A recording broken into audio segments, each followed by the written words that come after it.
Buenas tardes nuevamente a todos, buenas tardes y bienvenidos a este panel virtual de clausura del plan lector al que hemos denominado Leer te transforma y te transporta. Este panel, de alguna forma, o este plan lector, lo estamos clausurando en cuarto de secundaria, justamente porque hemos leído una de las obras de infolectura que venimos leyendo desde el año pasado, Crimen y Testigo. Y para ello hemos invitado no solamente a los estudiantes pues, de cuarto de secundaria, sino también a algunos profesores y autoridades de nuestra institución. Saludo a nuestra directora que está presente también, Mariel Rubio Castañeda, a nuestros subdirectores, la profesora Julia Bieli-Bianchi, de primaria, y el profesor Harber Vázquez Moncada, del nivel secundaria, así también como a los profesores que están presentes, como la profesora Natalie, la profesora Ana, la profesora Miluska, la profesora Sonia, el profesor David, que por ahí están presentes, ¿no? A los estudiantes y por supuesto a nuestro invitado especial, un saludo grande a el escritor y periodista Omar Aliaga Loje. Gracias por su presencia a todos.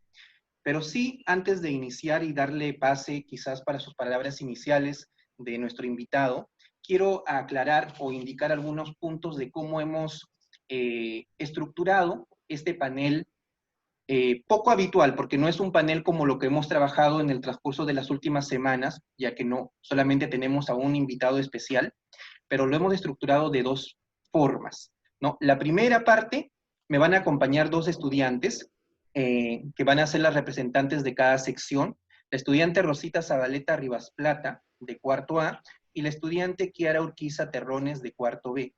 Ellas me acompañarán a dirigir con una breve entrevista inicial, se podría decir, junto a nuestro invitado, como una antesala a las preguntas que el público, los estudiantes, puedan hacer después. Para esta primera parte, vamos a pedir a todo nuestro público por favor apagar sus audios y sus cámaras. Esto nos va a permitir desarrollar esta primera parte del panel de una manera más adecuada. Después de esto, pasaremos a una segunda parte donde daremos paso a la ronda de preguntas por los estudiantes que deseen participar. En esta segunda parte, todos deben prender sus cámaras para hacer más llevadera la participación de cualquier interrogante. Levantan la mano e indican el símbolo de participación para poder escucharlos de manera ordenada. Y luego concluir, se plantearán las preguntas finales y la despedida del invitado.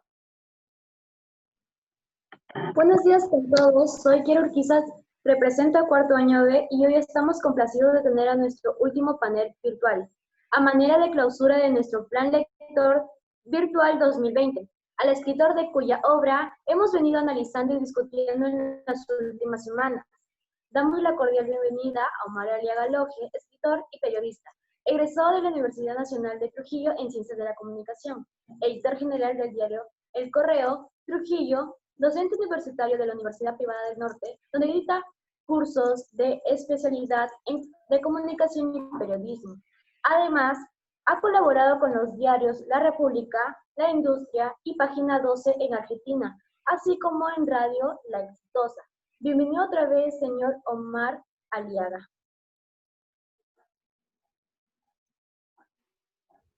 Vamos a iniciar con qué, Kiara, por favor.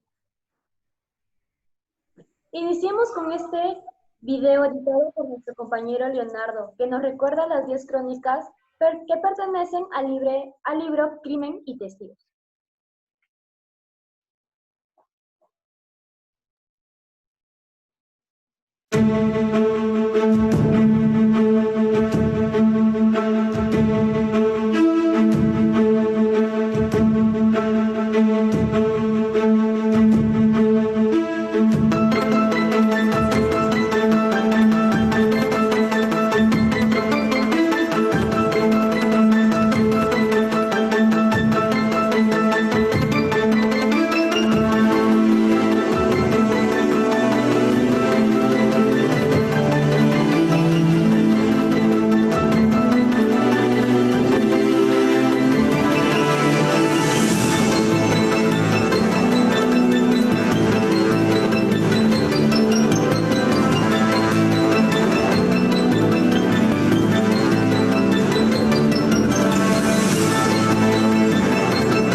Muy buen día con todos, soy Rosita Zabaleta, representante del cuarto grado A, y es para mí un gusto darles la bienvenida a este panel virtual, y a partir de ahora iniciaremos la primera parte de nuestro panel.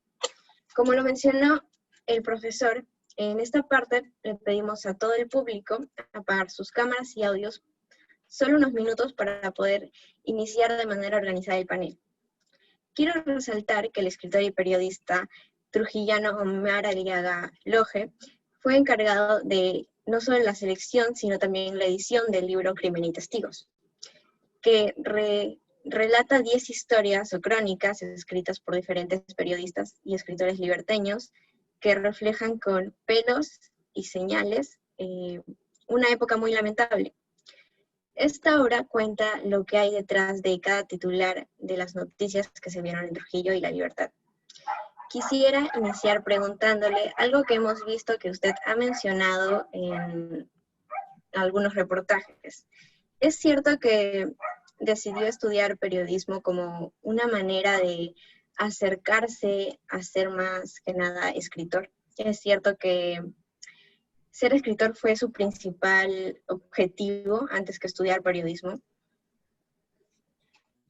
Sí, hola.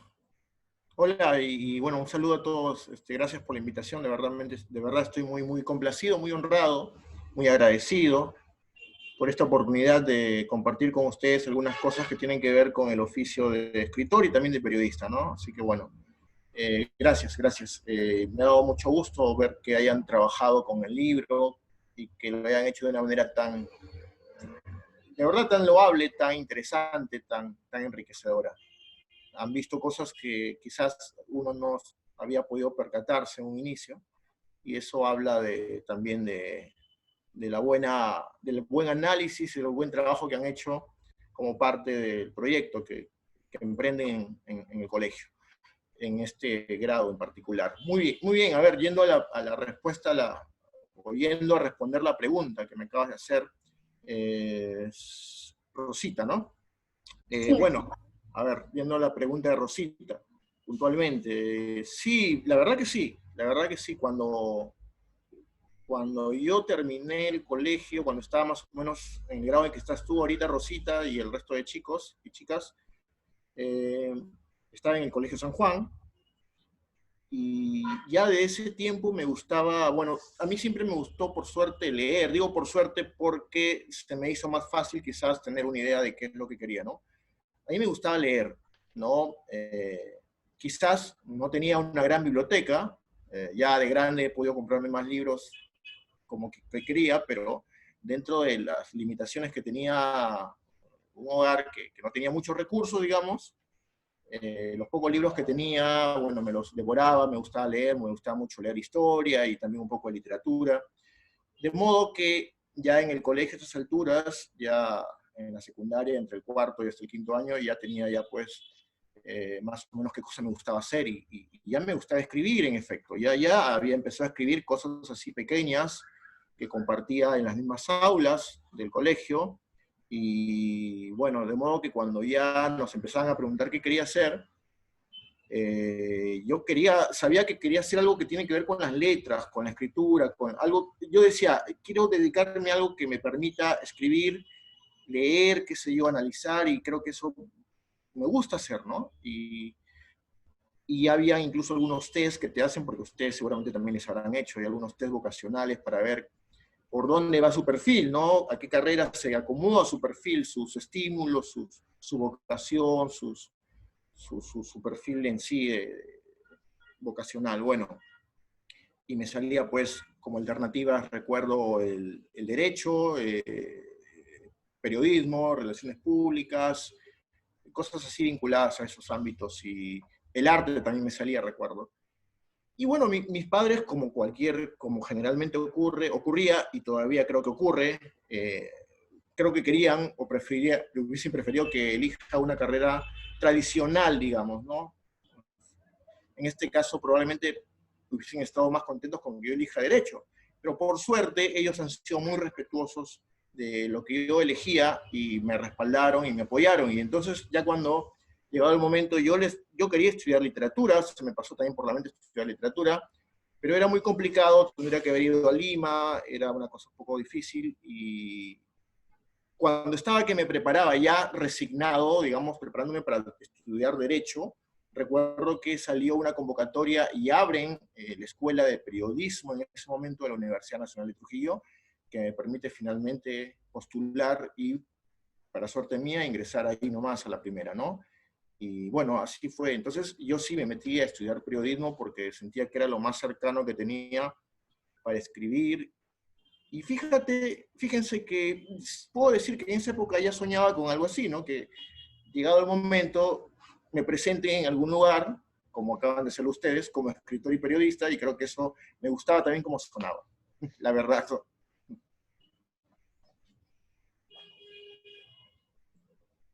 Muchas gracias. Teniendo en cuenta la pregunta anterior de mi compañera, qué le motivó a querer ser escritor? No muchos tienen claro desde un inicio. Sí, bueno, ya cuando estaba en el colegio, en esos años posteriores, cuarto, quinto año más o menos, eh, descubrí que sentía un goce especial, digamos, un placer escribiendo, ¿no? Sentía que hacía algo que me gustaba, que me estimulaba y en el que me podía pasar buen tiempo haciéndolo, casi como si lo más cercano a un juego, porque la escritura es una cuestión creativa, ¿no? Muy creativa. Es verdad, funciona el intelecto, pero trabaja mucho la creatividad, y entonces yo me sentía muy a gusto escribiendo. Y es ahí donde yo ya empecé a ver esto como una manera de vida y creía que tenía que dedicarme a algo que me permita escribir, porque era las ocupaciones que veía la que me hacía sentir más feliz, digamos, ¿no? Complacido, y lo hacía con gusto. Y eso lo pude comprobar ya incluso cuando posteriormente ya empiezo a trabajar como periodista. He tenido la fortuna de trabajar como periodista desde muy joven, por eso es que mi currículum es muy amplio, gracias a que he trabajado desde muy joven, ¿no? Y he podido hacer un poco de todo, pero desde que, incluso estando ya en la universidad, empecé a colaborar con algunos, ya sea como práctica o ya de manera casi profesional, con algunos periódicos, ya yo me sentía realmente realizado, ¿no? Aun cuando todavía no cobraba un sueldo, digamos, básico al menos, yo me sentía ya realizado y sentía que era eso a lo que me quería dedicar, ¿no? Y por eso es que ya desde el colegio, digamos, lo ratifiqué. Desde el colegio me nace esto, me di cuenta que era lo que me gustaba y que era algo con lo que, más allá de lo difícil que iba a ser, porque seguramente fácil no iba a ser, lo tengo claro. El Perú no es un país en el que puedas vivir de lo que escribes. Ser periodista también es difícil, no es tan fácil ser periodista, pero de todos modos sentía que valía la pena el esfuerzo, porque era algo que, como repito, me hacía sentir que no trabajaba. Es decir, era un trabajo que no lo sentía. Dicen que el trabajo por definición es penoso, ¿no? Nos han enseñado eso desde chicos, pero yo cuando escribía o trabajaba en periodismo, escribiendo, un poco recogiendo la realidad y escribiéndola luego, no sentía que trabajaba, porque sentía que era algo que me gustaba hacer, ¿entiendes? A pesar de que, lo confieso, tenía a veces problemas de tiempo, entonces tenía la enamorada y la enamorada estaba muy descontenta porque no le daba el tiempo que ella requería, porque eso sí, es así, el periodismo, y si alguien quiere hacer periodismo, tiene que saberlo. El periodismo es absorbente, ¿no? Y te quita tiempo. Pero a pesar de ello, yo me sentía, digamos, en elementos, sentía que estaba haciendo algo que me estimulaba a hacer y que me gustaba hacer. Muy bien, y justamente eso, de cierta forma, es el objetivo también de este panel, de que una persona como usted, como lo ha dicho, que desde joven ha empezado a trabajar y muestra también las dificultades o también las cosas, los pros y los contras de los, por ejemplo, los estudiantes que quisieran estudiar periodismo o los que quisieran también escribir en algún momento, ¿no? Antes de continuar, chicas, quiero darle pase, me está pidiendo la directora, quiere darle unas palabras. Miss Mariel, no sé si puede activar su cámara para verla. Así es. Buenas tardes. Buenas tardes. Buenas tardes. Realmente querido amigo, digámoslo así, por favor, ¿sí? Le damos la bienvenida a usted, señor Omar Aliaga Loje, escritor, periodista, comunicador. Nos sentimos honrados realmente de tener como invitado a un personaje tan importante como es usted, y siendo tan joven. Realmente estamos muy contentos, y sobre todo que nuestros estudiantes puedan tener esa experiencia tan bonita y llevarla en el recuerdo cuando están prácticamente a un año de finalizar su secundaria, llevar en el recuerdo el haber tenido esta bonita experiencia, que realmente los va a llenar de mucho conocimiento, de aprendizajes, de experiencias, ¿verdad? Entonces, estamos muy, pero muy contentos. Le agradecemos de corazón a usted que realmente nos esté acompañando en este momento. Bien es cierto que fue editor de esta obra Crimen y Castigo, y como usted dijo, pues fueron momentos realmente muy difíciles en los cuales nos tocó vivir no solamente a un grupo de personas, sino a toda nuestra comunidad, porque realmente, bueno, nos afectó en cierto modo, ¿no? Nos afectó, sobre todo socialmente, ¿verdad? Le pedimos a Dios que lo bendiga en todo momento, que sigan los éxitos para usted, y que realmente pues no sea la primera ni la última, que realmente tengamos oportunidad de volverlo a invitar y que siga siendo ejemplo para todos nuestros estudiantes. Muchísimas gracias. Muchas gracias. Sí, yo también espero que que se repita, ¿no? Con todo gusto. Así es. Muchísimas gracias. Gracias por tus palabras. Gracias. Muy bien. Gracias, mi Mariel. Gracias, mi María. Sí, espero que se repita ya ahora, ya en presencial, como lo hemos hecho antes también con otros escritores. Sería bueno que en algún momento también llegue a nuestro colegio. Claro. Por Muy bien. supuesto que sí. Kierita, ¿puedes seguir? Gracias. O Rosita. Sí, gracias. Bueno, continuando con las preguntas, quisiera preguntarle, teniendo en cuenta que, por lo que sabemos, este es su primer libro, quería preguntarle por qué iniciar con un libro colaborativo, es decir, con la participación de otros escritores y periodistas. ¿Cómo surgió esta idea? Sí, bien. Sí, de acuerdo. Es un buen punto. El libro, en efecto, es colaborativo, está con otros periodistas y escritores en conjunto. La verdad es que yo he postergado, y es por lo que les decía hace un momento, ¿no? Por esto del periodismo, que te absorbe mucho, la verdad, y más aún el trabajo que yo hacía, y luego ingreso a la docencia universitaria también, ya llevo, son 6 años que estoy en la docencia universitaria. Entonces eso me absorbía mucho el tiempo y he ido postergando el lanzamiento de mi primer libro, digamos, por todas estas cosas, ¿no? Yo en realidad debía haber publicado ya mi primer libro hace buen rato, digamos, pero por estas cuestiones no se dio. Y de pronto, con el director de Infolectura, que es la editorial con la que ha sido publicado el libro, tuvimos algunas reuniones y se nos ocurrió la idea de publicar este libro, ¿no? Mientras yo ya iba trabajando un proyecto personal, que espero salga pronto también, que es un libro de ficción. A mí me gusta la literatura, como les he dicho, y soy periodista, pero también me gusta la literatura. Voy a publicar ficción y también, así como esta vez es un libro de no ficción, también voy a publicar ficción. Y ese primer libro quedó ahí en espera, porque este libro, al ser colaborativo, tenía un proceso mucho más corto, ¿no? Porque muchos de los que ya aparecen en el libro, esas historias ya las tenían, o tenían que reescribirlas, o de alguna manera hacer un relato de una crónica es mucho más corto, por supuesto, el trabajo que hacer un libro completo, ¿verdad? Y entonces nos fijamos un plazo de tiempo que no era muy amplio y que era posible, y entonces se trabajó mucho más rápido, y me concentré en este libro y dejé mi primer libro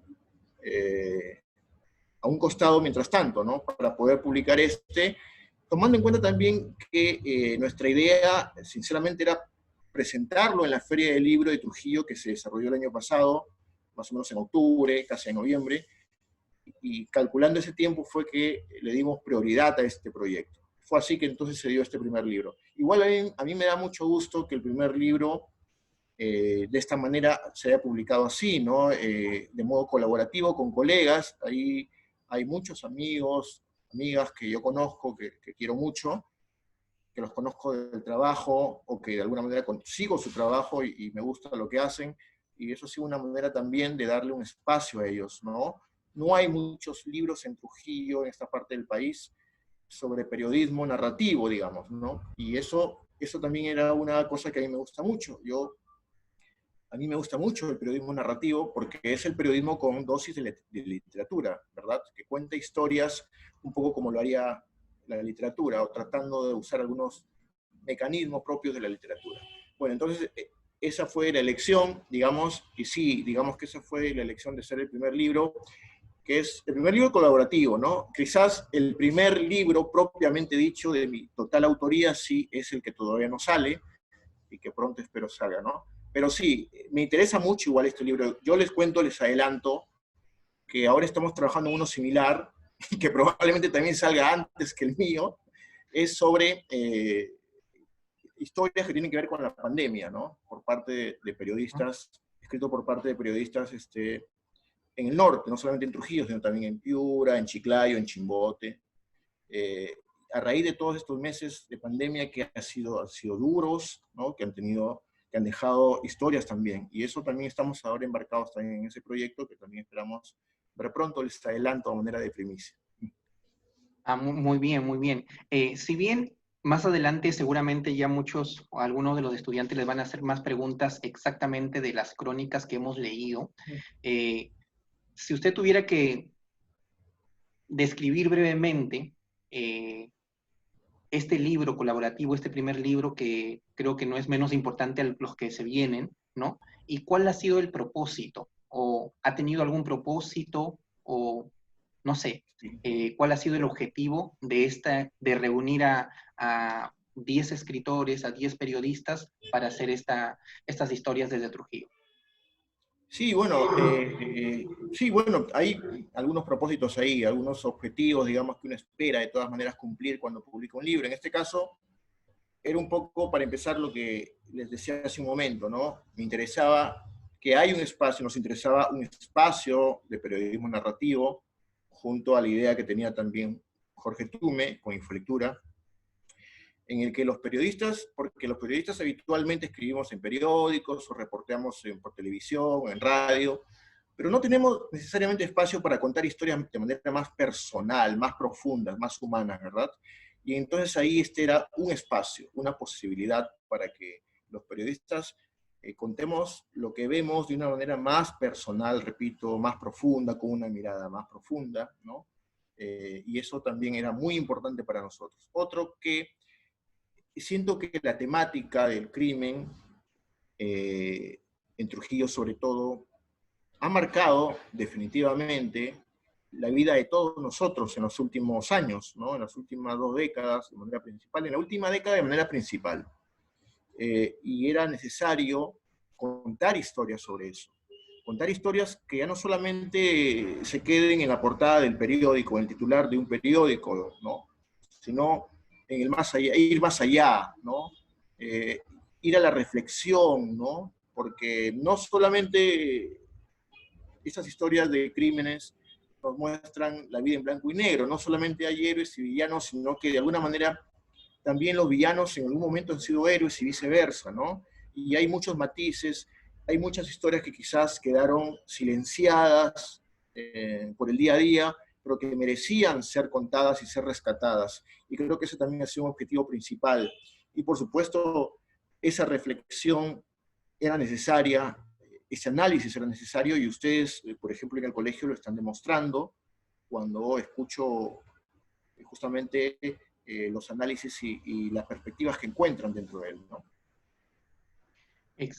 Exactamente, y justamente también de alguna manera nosotros veíamos en las historias, ¿no? Que como usted dice, son como que el detrás de cámaras del titular o de la noticia que nosotros hemos visto, ¿no? Pero no hemos llegado a fondo. Incluso eso también nos ha permitido investigar, por ejemplo, o darnos cuenta de algunas noticias. Justo con Rosita teníamos el último panel que a veces, y nos había tocado acerca de la última lectura, la del niño que crece en la cárcel, y sabíamos de esas noticias, sabíamos que había personas que de alguna forma pues pasaban por esa situación, pero a veces la pasamos desapercibidos, que no, como si no existieran. Y esa historia nos llevó nuevamente a ponernos a pensar, a reflexionar, a ver si es que se está haciendo adecuadamente las cosas para que eso mejore también, porque digamos que es una realidad que probablemente no va a cambiar, pero ¿qué se está haciendo para mejorar?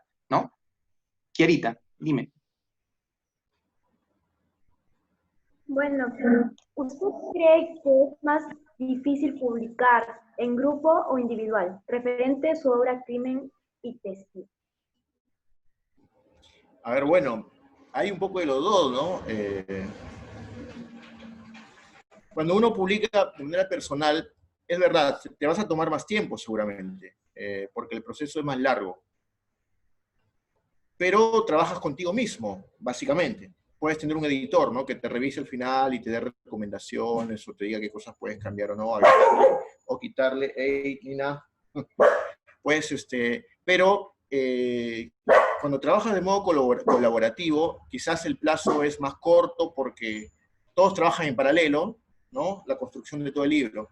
Sin embargo, también implica otra cosa porque en este caso yo he sido el compilador y el editor, ¿no? Y he tenido que revisar los textos y coordinarlos. Y eso es otro trabajo también, esa es otra chamba, ¿no? Porque ahí, como pueden ver, hay autores de distintas generaciones. Hay jóvenes, muy jóvenes, y también algunos que ya son experimentados, que tienen ya libros publicados encima, ¿no?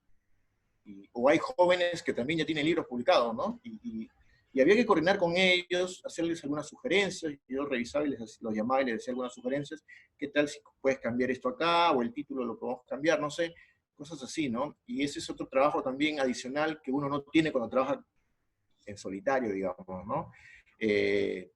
Por ejemplo, a mí, yo recuerdo que me costó mucho, ya que has mencionado esta última crónica sobre el niño, de los niños en la prisión, sobre el niño que cierra el libro, ¿no? El niño en la prisión, el milagro, que la hizo Milber Ábalos, que es un escritor joven. A mí me costó mucho editar esa crónica, porque se me atragantaba, sinceramente, se me hacía un nudo en la garganta, porque es muy conmovedora la historia, ¿no? No la podía trabajar, trataba de trabajarla con ojos de frialdad de un editor, y centrarme nada más en el trabajo de mejorar el texto, pero se me hacía difícil porque la historia es conmovedora, no es fuerte, digamos. Y entonces esas dificultades uno tiene cuando trabaja de ese modo colaborativo. Pero repito, en el tema de tiempo, o sea, se acelera más rápido porque obviamente es un equipo, ¿no? Pero y cuando trabajas solo, tardas. Para hacer un libro en solitario te puedes tardar desde medio año, un año, hasta 10 años, dependiendo de la temática, ¿no? Y también de tu ambición, la ambición que tengas por ese libro, ¿no? Es decir, puede ser un libro muy ambicioso, qué sé yo. Pero hay dificultad porque hay que revisar textos, y en este caso con profesionales, en muchos de los casos que a veces son mayores que tú, tienen más experiencia que tú, y tienes que decirle, hey, recogerle recomendaciones a su texto, ¿no? Por ese lado. Pero no me quejo, ha sido realmente un trabajo gratificante, todos se han portado a la altura y han sido muy tolerantes y muy proactivos en ese aspecto. Sí, bueno, y estoy segura que mis compañeros y el público que nos acompaña quisieran hacerle algunas preguntas, pero quisiera terminar esta primera parte del panel preguntándole si considera que la literatura y el periodismo va de la mano o viceversa. Le pregunto esto porque usted maneja a la par estas dos profesiones. Sí, sí. El mejor periodismo que generalmente se hace cuando tiene literatura. Eso lo tengo claro, ¿no? No todo periodismo es literatura, también lo tengo claro. Obviamente uno va a leer muchas cosas de periodismo que no tienen casi nada o nada de literatura, ¿no?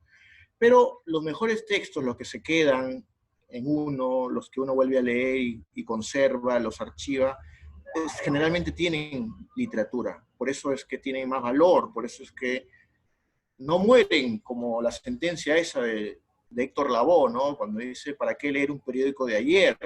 Es verdad, los periódicos son desechables, pero cuando tienen literatura ya pasan a ser justamente lo contrario, ¿no?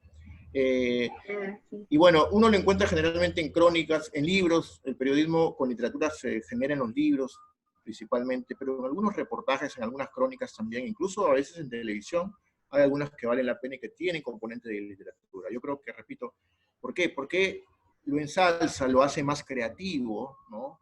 Más rico, y eso es lo que nos conmueve y eso es lo que se queda con nosotros.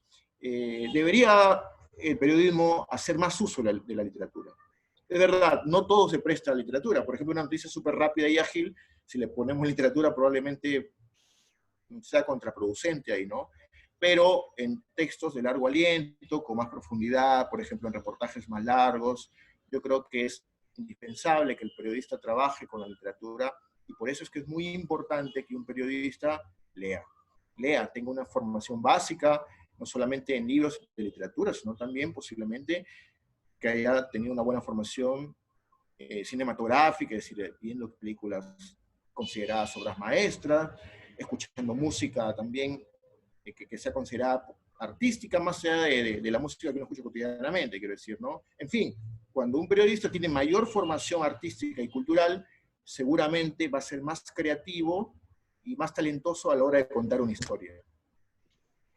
Muy bien. Entonces, como ya había dicho Rosita, estamos llegando a esta primera parte, culminando esta primera parte. Gracias por las respuestas a esta pequeña entrevista. Ahora sí vamos a pasar a la ronda de preguntas de los estudiantes que quieran participar. Ahora sí pedimos ya que puedan activar todas sus cámaras. Ahora sí ya pueden activar todas sus cámaras. Recuerden que para participar levantan la mano o el icono de la manito para que ya sea Rosita, Kiara o yo, les demos el pase de una manera ordenada. ¿Listo? Entonces, vamos a iniciar. Si es que hay alguna pregunta inicial, recuerden presentarse, por favor, su nombre, de qué grado o sección son en este caso, sección son para que se diferencien y vamos respondiendo. Muy bien, De Piero ha levantado la mano. Buenas tardes, soy de Piero Rojas Muñoz del cuarto grado A. Mi pregunta, al iniciar este proyecto de publicar un libro, ¿cuáles fueron sus temores a la acogida del libro? ¿Tuvo miedo al fracaso? Bueno, es inevitable siempre pensar en el fracaso cuando uno emprende un proyecto, ¿no? Sobre todo si es nuevo, porque hasta ahí no habíamos publicado ningún libro, ¿no? Estamos de acuerdo en eso y siempre uno piensa en eso, pero es natural, creo yo, ¿no? Así como cuando uno también, yo recuerdo cuando estaba en el colegio, como ustedes, y las primeras veces que tenía que salir a exponer, yo recuerdo tener miedo también, ¿no? Y es natural. Yo también en algún momento, unos años después, ya saliendo del colegio, tenía un grupo de música, un grupo de rock, y las primeras veces que nos presentábamos con mi grupito ahí en algunos eventos de, qué sé yo, universitarios, verbenas, sentíamos un poco de nervios también salir, ¿no? Es normal eso no tiene nada de malo. El ser humano siempre va a experimentar un poco de miedo al fracaso, pero eso debería ser un componente que forme parte del estímulo, ¿no? No un inmovilizador, creo que ahí vendría el problema. Sí, siempre hay ese temor, digamos, pero justamente para aplacar ese temor es que uno debe trabajar, ¿no? Y concientizarse, concentrarse en ese trabajo, porque creo que el temor crece cuando te sientes muy inseguro y la inseguridad viene por la falta de trabajo, cuando es como ustedes, cuando se sienten inseguros frente a un examen, cuando no se han preparado lo suficiente, ¿verdad? Cuando están muy bien preparados, esa inseguridad disminuye mucho, ¿cierto? Ustedes se sienten mucho más seguros de las respuestas, ¿no? Bueno, eso sí, así funciona siempre. Muy bien, es verdad. ¿Alguna otra pregunta? ¿Alguna otra pregunta por ahí?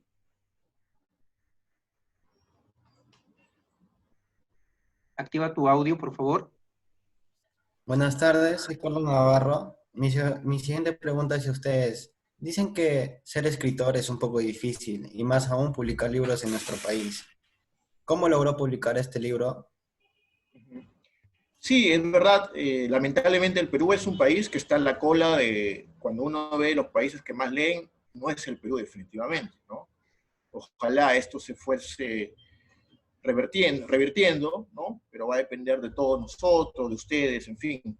Pero bueno, y en un país en el que se lee poco, obviamente publicar un libro pues parece ser algo exótico, ¿no? Un poco algo quizás un poco jalado de los cabellos, ¿no? Es como si, no sé, si se fueran a vender un producto que la gente normalmente no quiere, ¿no?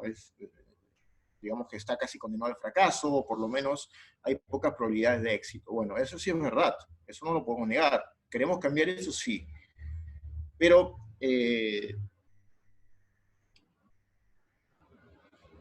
a mí, quizás justamente por eso es que postergué la publicación de un primer libro, porque está muy enfocado en mi trabajo, en el trabajo, digamos, fijo que uno tiene, ¿no? Que le demanda una responsabilidad grande y también un salario, digamos, como diría alguna vez Jaime Bailey, que le permite tener la congeladora llena, y eso hace que lo otro lo postergues, pero yo sabía que tarde o temprano tenía que ir por esa vocación que no se había ido, y entonces es cuando me tomé esto, ¿no? En serio, ¿no? Y por suerte, nuevamente acá, a veces uno tiene que tener suerte también, ¿no? La suerte es que yo tengo un amigo como Coquitume, director de Infolectura, y que tiene estos emprendimientos, es decir, le interesa mucho publicar ese tipo de libros y publicar sobre todo en provincias, que no es fácil. Generalmente las librerías independientes como la vez Infolectura en provincias la tienen un poco más difícil que obviamente con una editorial grande, ¿no? Donde tiene un espectro más amplio y donde tiene un montón de librerías donde colocar los libros y tiene muchos recursos para hacer publicidad. ¿Es más complicado? Claro que sí, pero no imposible. Y entonces, desde ese punto de vista, afortunadamente, Jorge Coquitume, tenía esa visión y quería él, desde provincias, apuntalar proyectos literarios, empezar a publicar a nuevos autores, y dentro de esa dinámica, dentro de ese emprendimiento, es que también, como es mi amigo, hemos conversado sobre este y otros proyectos y empezamos a trabajar. Nosotros estamos siempre coordinando, conversando y viendo la posibilidad de publicar, como les digo, hay un libro ya en cierne, hay otro que está trabajándose y estamos siempre con esas ideas. Él ahora mismo está publicando un libro muy hermoso sobre anécdotas de Vallejo, anécdotas cotidianas que él vivió y que está ahora publicando, por ejemplo, con un gran crítico de Vallejo que ha querido y que ha tenido a bien publicar con él. Y entonces esa facilidad que tenemos con él es lo que nos permitió y nos animó a seguir adelante. Posiblemente, si no hubiese personas como él que te estimulan y te dicen, sí, hay que hacerlo, más allá de las limitaciones, hay que hacerlo, yo creo que va a funcionar, pues obviamente sería más difícil, ¿no? Ese es un poco lo que ha ayudado, y bueno, y también el interés que uno tenga en hacerlo, ¿no?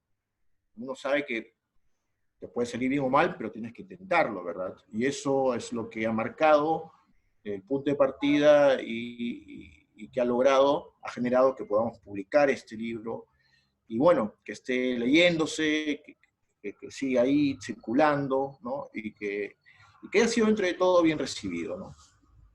Por eso creo que es importante, como usted ha dicho, el apoyo. Por ejemplo, creemos que Infolectura, bueno, desde el año pasado nosotros estamos trabajando también con Infolectura, tuvimos la oportunidad también de tener en el colegio a un profesor y también de la disposición de los escritores, ¿no? Porque, como usted dice, es algo difícil, es complicado, es como también el ponerse en comparación a otras empresas un poco más grandes, ¿no? Pero creo que Infolectura está con todas las dificultades que pueda tener, creo que poniendo mucho de su granito de arena para que en Trujillo haya mucho más lectores y que este hábito por leer no se pierda, ¿no? Que es a veces preocupante, ¿no? En adolescentes o en estudiantes. Muy bien. ¿Alguien más? ¿Alguna otra pregunta?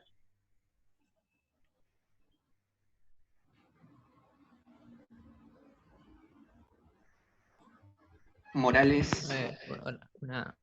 Una pregunta más de mi parte para usted. Sí. El título Crimen y Testigos, ¿cómo se eligió? Bueno, es un juego de palabras que remonta a a un libro clásico, ¿no? De Dostoyevsky, que es Crimen y Castigo, ¿no? Pero Crimen y Testigos es porque justamente los autores han sido testigos de alguna manera, ¿no? De una serie de historias que tienen que ver con estos hechos de crimen, ¿no? De violencia que ha habido en Trujillo, en la provincia, en los distritos alrededor de Trujillo, ¿no? Como ocurrió con la primera crónica, ¿no? Vivir para contarla. Sí, que claro, también es un libro, es un título que uno lo lee en la ¿cómo se llama? En el libro de Gabriel García Márquez, ¿no? Sobre su memoria, ¿no? Y entonces, claro, pero la crónica sí responde a alguien que vivió, ¿no? Por ejemplo, la crónica que escribo yo, porque participo ahí también con una crónica que se llama Los últimos días de la oveja negra, es algo que yo viví, obviamente, ¿no? Como periodista, y además yo tengo una relación muy personal ahí con esa historia porque en realidad la persona que ahí sale es hermano de una persona que yo conocía, ¿no? Y entonces había todo un tema ahí, ¿no? Todo un tema, pero fue inevitable contar esa historia porque fue una historia que también me marcó. Y así como a mí, así como a Luis Eduardo con la primera crónica que abre, el resto de autores de alguna manera fueron marcados por estas historias en su vida profesional, en su vida cotidiana, y entonces han sido testigos, ¿no? De un tiempo difícil, violento, como también han sido testigos de un tiempo difícil y violento los mismos protagonistas que están dentro de las historias, ¿no? Entonces, a eso va, entre el juego de palabras con una obra ya conocida, pero también agregándole ese término que tiene que ver justamente con la esencia del libro, ¿no? Que es los crímenes y los testigos de estos hechos, ¿no? Exacto. Morales Aro había levantado la mano. Cecita, ¿me disculpas, por favor? ¿Sí? Quisiera en este momento expresar o contarles algo, no sé, a Omar. Te cuento que en aquella época que sucedieron todos estos momentos difíciles, y sobre todo, como tú dices, que fueron realmente de mucha, podríamos decir, hubo agresividad y todo ello, ¿no? Te cuento que yo trabajaba en el colegio como maestra, primero o segundo grado quizás tuve en aquella época, y yo tuve un padre de familia, policía, mira tú, policía, que justo estaba en esos momentos viviendo crisis de terror. Y bueno, te cuento que él, yo, bueno, no sabía nada hasta que él me logró contar, ¿no? Y me dijo, profesora, estoy viviendo estos momentos difíciles, no sé, estoy en momentos de locura, pienso yo, porque me están siguiendo, me están persiguiendo. Y te cuento de que era tanto el terror del Señor que sus manos temblaban. Cada vez que él venía me decía, por favor, no permita que nadie saque a mi niño, solamente yo lo voy a sacar del colegio. Y te cuento que sus manos temblaban y yo no lograba entender qué es lo que estaba pasando hasta que tuve que empaparme bien sobre el tema, ¿no? Y wow, porque realmente en La Esperanza hubieron muchísimas personas que murieron en esa época. Y uno muy cercanito, quizás a unas 2 cuadras de nuestro colegio, porque prácticamente te cuento que lo mataron en su carro. Él estaba sentado dentro de su carro y sucedió este hecho y que era un pariente de un padre de familia del colegio, ¿no? También muy allegado a la institución.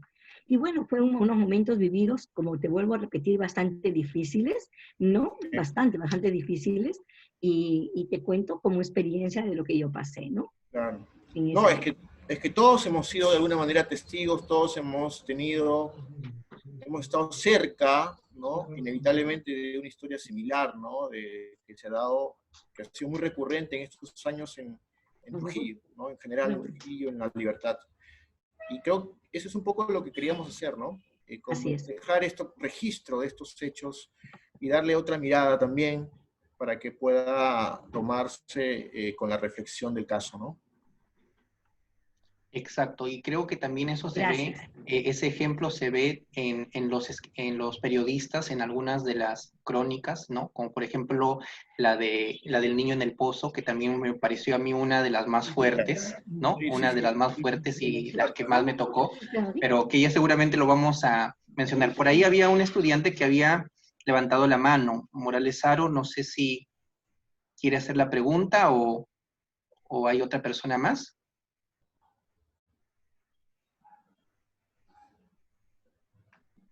Sí, profesor, acá estoy. Dinos. Mi nombre es Morales Saro de cuarto A. Mi pregunta es, ¿qué consejo le daría a usted a alguien que quiere ser escritor o escritora en un futuro? Bueno, para empezar, el escritor, la escritora, trabaja con el lenguaje, ¿no? Así que esa es la herramienta que debe entrenar, ¿no? Debe entrenar. El lenguaje se entrena leyendo y escribiendo. No hay otra forma. No, no hay otra forma. No se va a mejorar la escritura, no sé, comiendo una sopa de letras. No tiene sentido. No, o sea, no se puede. La única forma es eso. Y no Leyendo solamente, y no solamente la escritura, creo que hasta para expresarnos, ¿no? Es importante mucho. leer, es Claro, importante leer. el lenguaje, pero digamos, cuando hablamos de escritura propiamente dicha, pues trabajamos con palabras, ¿verdad? Y entonces ahí sí es necesario leer porque podemos tener grandes ideas, podemos tener mucha creatividad, pero si no lo podemos plasmar en la escritura, pues no te puedes llamar escritor, ¿verdad? Ese es el tema. Todos tenemos historias que contar, seguramente. Todos tenemos imaginación, todos tenemos, no sé, miradas, formas de ver el mundo, pero la diferencia de un escritor con el resto de personas es que el escritor sabe convertir eso lo sabe plasmar eso sobre el papel o en una pantalla, y con el lenguaje lo convierte pues en algo bonito, en algo que da gusto leer, en una obra, en un artefacto de creatividad, ¿no? Y eso es lo que yo le recomendaría para empezar, pero hay que practicar, hay que entrenar, pero el escritor también tiene que aventurarse a la vida, es decir, en el sentido de que debe tener los ojos bien abiertos, ¿no? Debe ser muy curioso con la vida, ¿no? Debe saber, porque uno escribe finalmente sobre las vidas, y la vida hay que aprender a mirarla con ojos bien abiertos, y eso es lo que nos va a permitir contar historias. Eso, y complementariamente, les había dicho, creo que la formación cultural, artística de un escritor es muy importante, porque el escritor necesita también un ritmo para escribir. Yo creo que el ritmo se lo da la música, la musicalidad de las palabras, que muchas veces tiene que ver también con la musicalidad propia del arte, ¿no? Con las formas importan mucho, ¿no? Por eso les digo que siempre es interesante que tengamos una predisposición a las artes, ¿no? Elijamos las artes. Por ejemplo, en lo particular, yo tengo amigos que son muy aficionados a la pintura, ¿no? Les gusta ver los cuadros y empiezan a conversar y encuentran cosas, detalles. Pero yo en particular, o sea, lo aprecio, pero no es mi arte favorito. Yo me siento más melómano, me gusta más la música, por ejemplo, ¿no? Y ahí sí siempre empiezo a analizar, escuchar, comparo, ¿no? Artistas, en fin. Cada uno tendrá un arte, a otros el cine, le llama mucho atención el cine, ven la estructura, el guión, las puestas en escena, el trabajo de los protagonistas, de los actores, en fin. Son distintas artes. A otros les gustará más el teatro, a otros les gustará la danza. Todo arte tiene recursos que nos motivan la creatividad, pero también nos enriquecen, ¿no? Nos enriquecen de manera personal, pero también culturalmente hablando, lo cual para un escritor es importante. Un escritor debe tener una muy amplia cultura justamente porque cuando un escritor lo que va a hacer es construir realidades paralelas, digámoslo así, ¿no? Inventar nuevos mundos. Y para eso tienes que tener una amplitud, conocer muchas cosas, digamos, ¿no? Y la cultura, la lectura y las artes te ayudan mucho a eso.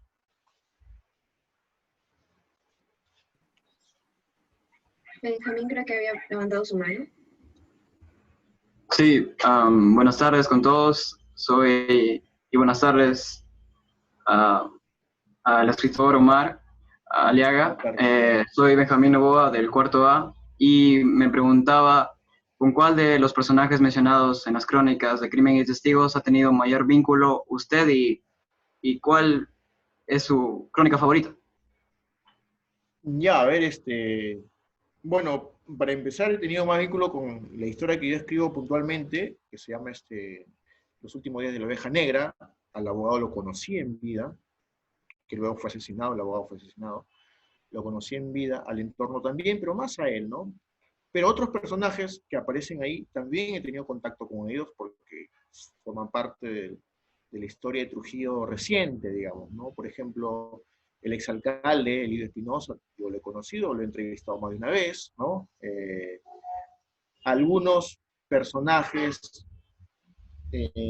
como el famoso Chancho Quemado, ¿no?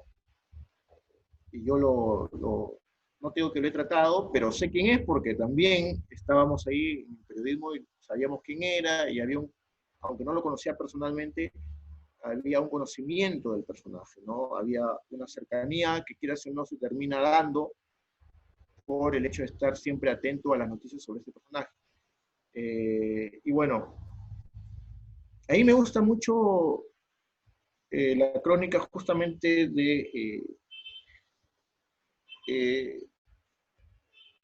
sobre el niño del pozo, ¿no? En Paiján. La última crónica también me gusta mucho, del niño que nace en el penal.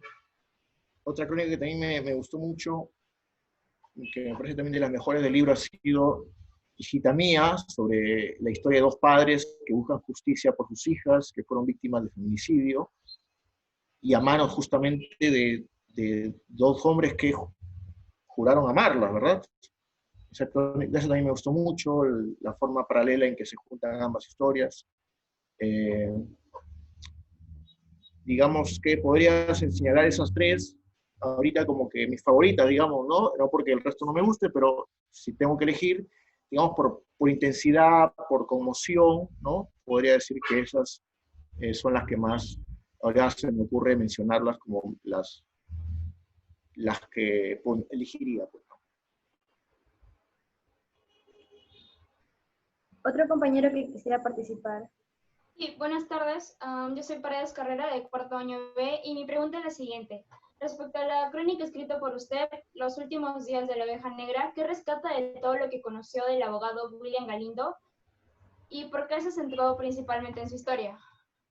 Ya, bueno. Bueno, si se fijan, es un personaje digno de ser retratado, ¿no?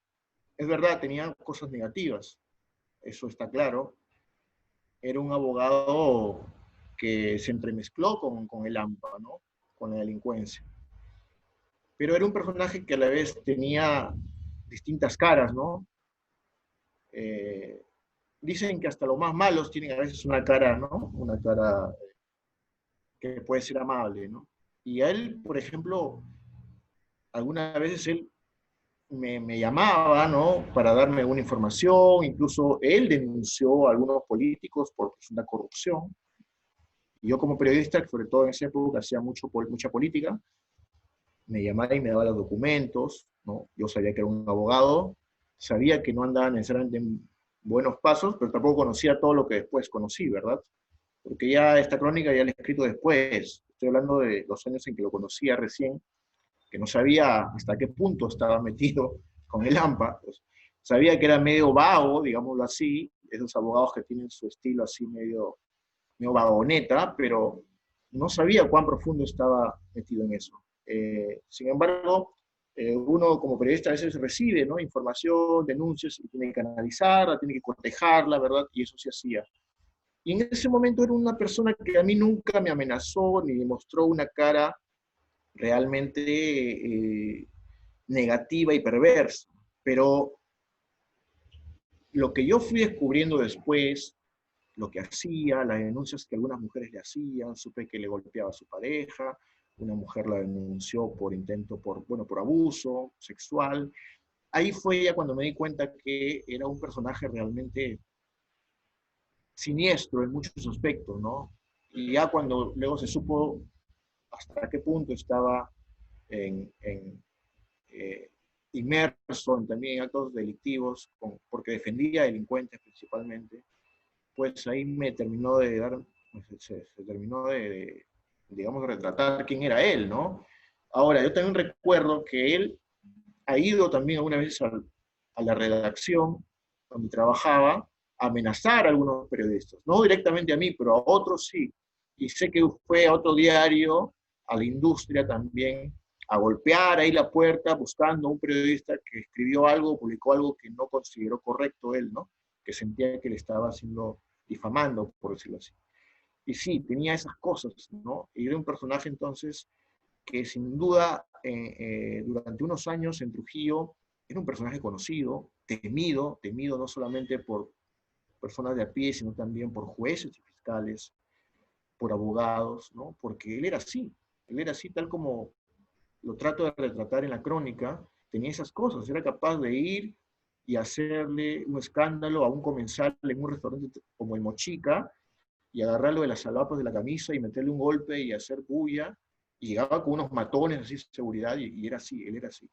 Entonces eso creo que me llamó la atención mucho, y lo recuerdo mucho, y fue por eso que elegí escribir sobre él, porque sentí que era un personaje que merecía ser retratado también, a pesar de la cara negativa que podía vérsele, para que también sea reflexivo, ¿no? Por cómo un abogado que tiene grandes oportunidades, porque él ha estudiado en Lima incluso, y que creo que era un abogado además talentoso, tenía mucha habilidad para litigar, pudo irse hacia ese lado oscuro, ¿no? También vale la pena reflexionar sobre eso. Y lo mediático que se volvió, que incluso hasta en la farándula, ¿no? Sí, sí. Muy bien. ¿Alguna otra pregunta? Sí, buenas tardes. Mi nombre es Rudy Fernández, alumna de cuarto año de secundaria. Una pregunta. El coronel en retiro y ex alcalde Elidio Espinosa aparecen en dos crónicas. Sí. ¿Por qué se eligió estas dos miradas diferentes para retratar a este personaje? Sí, bueno, Elidio Espinosa ha sido justamente alcalde, ha sido coronel, ha sido un personaje que pasó de héroe a villano, ¿no? En poco tiempo, ¿no? En pocos años. Y creo que también es un personaje principal, clave, en estos últimos años en Trujillo, es inevitable. Ahora, claro, son dos crónicas distintas, ¿no? Uno pone una cara de cuando él fue policía, ¿no? Y lo cuenta básicamente de la perspectiva de una mujer que se enfrentó a él, digamos, ¿no? En una cuestión cotidiana, y el otro es sobre su juicio, ¿no? Que era inevitable, porque es de un caso emblemático que dividió también incluso a la sociedad y a la prensa, ¿no? ¿Por qué? Porque Elidio era considerado un justiciero, una persona que había, digamos, combatido a la delincuencia y que se había muerto, pues fue dentro de ese combate, supuestamente, ¿no? Pero la sociedad quizás uno entiende, la sociedad necesita a veces héroes, ¿no? Personas que quieren encumbrar, ¿no? Y la sociedad lo encumbró tanto que lo puso como alcalde de Trujillo. Ahora, pero había cosas que no estaban claras dentro de esos enfrentamientos supuestamente con delincuentes. Lamentablemente también hubo vida de jóvenes, uno de ellos que no se le conoce hasta ahora antecedente policial alguno, y bueno, y otros que aparentemente pudieron ser o no ser, pero de todas maneras fueron desaparecidos de un modo bastante cuestionable. No fue en un enfrentamiento, y eso ha quedado prácticamente claro. Entonces ahí había cosas raras, ¿no? Y bueno, ese caso fue muy emblemático, repito, porque también era muy controvertido, porque uno como periodista cuando publicaba las evidencias que indicaban que el coronel en retiro de exalcalde podía ser culpable de esos asesinatos, pues había gente que te decía que tú estabas jugando para los delincuentes, ¿no? Oh, ¿cómo puedes acusar, no, al señor Elidio, si es un policía que combatió la delincuencia? Pero esas eran las evidencias, ¿no? Era, por eso digo, muy controvertido, era difícil, ¿no? Y bueno, creo que como luego llegó a ser alcalde y como su gestión tuvo un balance desfavorable para él, digamos, el apoyo que tenía inicialmente también se le cayó y ahora creo que ya muchos no lo defienden, ¿no? Pero toda esa controversia creo que merecía justamente que sea atendida y que sea abordada por todos, ¿no? Ahora, la otra crónica, la anterior, sobre él la hace Charlie Becerra, que es un escritor que ya a pesar de su juventud ya está consagrado, y bueno, él sí me propuso, ¿no? Porque igual íbamos a hacer una crónica sobre el juicio de Elidio, porque era reciente en ese momento, se le había hecho la sentencia, pero Charlie Becerra sí quiso escribir sobre eso porque ya fue una elección del que él propuso, pero como eran temas distintos, lo aceptamos, ¿no? Y justamente ese escritor que también es joven, Charlie Becerra, creo que también se está enfocando en ese tema, ¿no? Que es relacionado al Escuadrón de la Muerte, ¿no? Y que también es otro tema, otro libro que también genera como interés para leerlo y analizarlo, ¿no?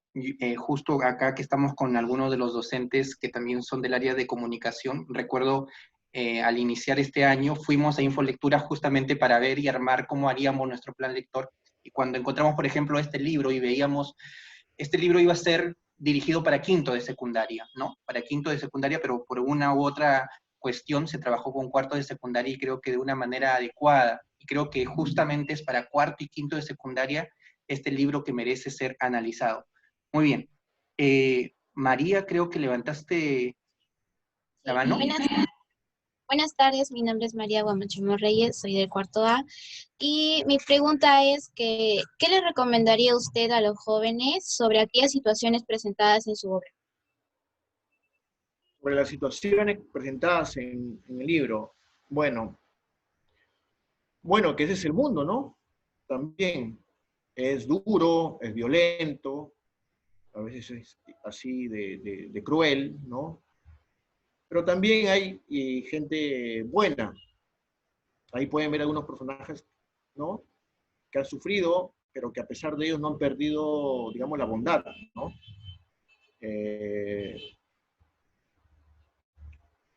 Hay algunos casos que nos remontan a la realidad, que quizás a veces la vemos, a veces la ignoramos, ¿no? Yo tampoco sabía algunos detalles, por ejemplo, del caso de los niños en el penal, si bien tenía una idea remota, no lo tenía muy claro, y bueno, eso nos ayuda a abrir los ojos frente a la sociedad, la realidad, y darnos cuenta quizás que el mundo que conocemos, ojalá yo pienso que, imagino que el mundo que ustedes tienen es un mundo mucho mejor del que se refleja en muchas de las historias del libro, y que creo que es lo que todo niño debería tener, obviamente, y merece tener, pero también el mundo es esto, ¿no?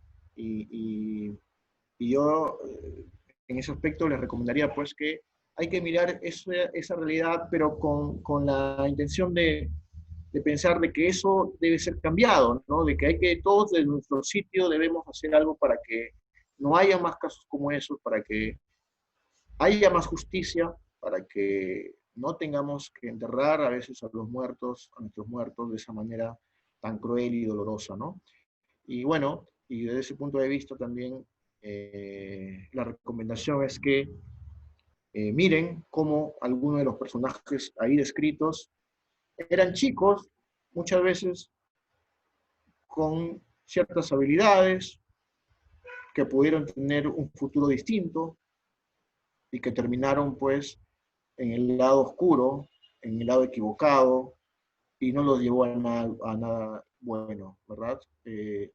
Tener dinero fácil, ¿no? Meterse, tratar de hacer atajos para conseguir bienes, ¿no? Tener más plata, salir con, en el caso de los chicos, salir con más chicas, en el caso de las chicas, tener para comprarse todo lo que quieren, así de fácil. ese tipo de vida o ese tipo de atajo, digamos, al final de cuentas deja una factura terrible, no solamente personal, sino para la familia, para las personas que más nos quieren. Yo creo que eso también hay que mirar. Hay que mirar, ¿por qué? Porque yo sé que todos ustedes son chicos y chicas que están muy bien formados y que tienen seguramente unas condiciones dentro de todo favorables para que, de valores, ¿no? Para que sigan adelante en la vida.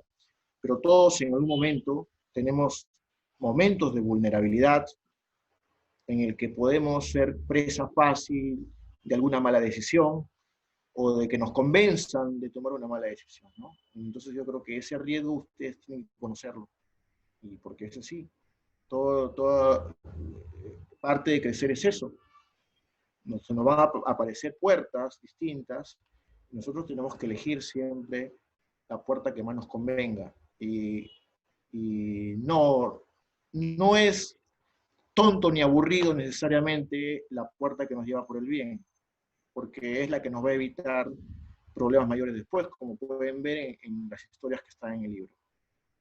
Y justamente este tipo de textos que son reales, algunos un poco crudos, creo que nos ayudan también a saber qué hacer en ciertas situaciones y tomar las decisiones debidas.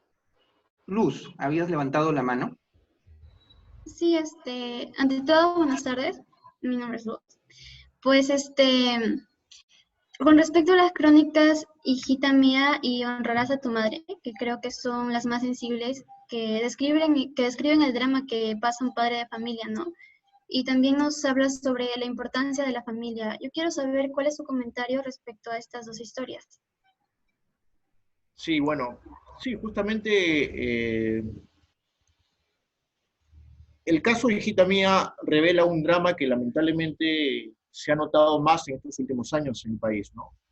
En general en el país, que es esto de los feminicidios, ¿no? De estas situaciones dolorosas de mujeres que son asesinadas muchas veces a manos de las personas que justamente prometieron amarlas, ¿no? Y entonces pone sobre el tapete que también ahí falta hacer justicia, ¿no? Falta hacer justicia.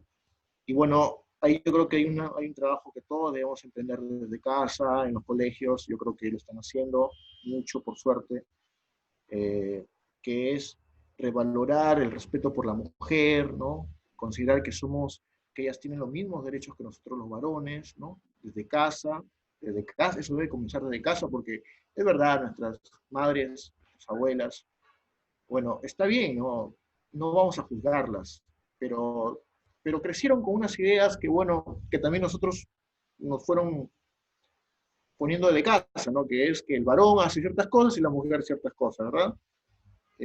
Por separado, y muchas veces ahí comienzan las desigualdades, ¿no? Bueno, pues son los tiempos en los que tenemos que cambiar eso, ¿no? Poco a poco, ¿no? Sé que va a chocar, de hecho nos choca, ¿no? Muchos varones se molestan, ¿no? Que ahora las mujeres griten. Griten, cuando digo griten me refiero a reclamen por sus derechos, ¿no? Yo veo muchas veces, yo me discuto mucho con mis amigos, con mis colegas, porque me dicen, oye, pero tú eres feminista, ¿por qué le estás dando la razón a la mujer? Le digo, pero no, sino que creo que tienen razón, sino que nos choca porque obviamente hemos vivido tantos años acostumbrados a vivir la vida, habituados a una forma de ver la vida, que nos choca y nos parece raro que las mujeres ahora reclamen igualdad y que quieran los mismos derechos que nosotros los varones.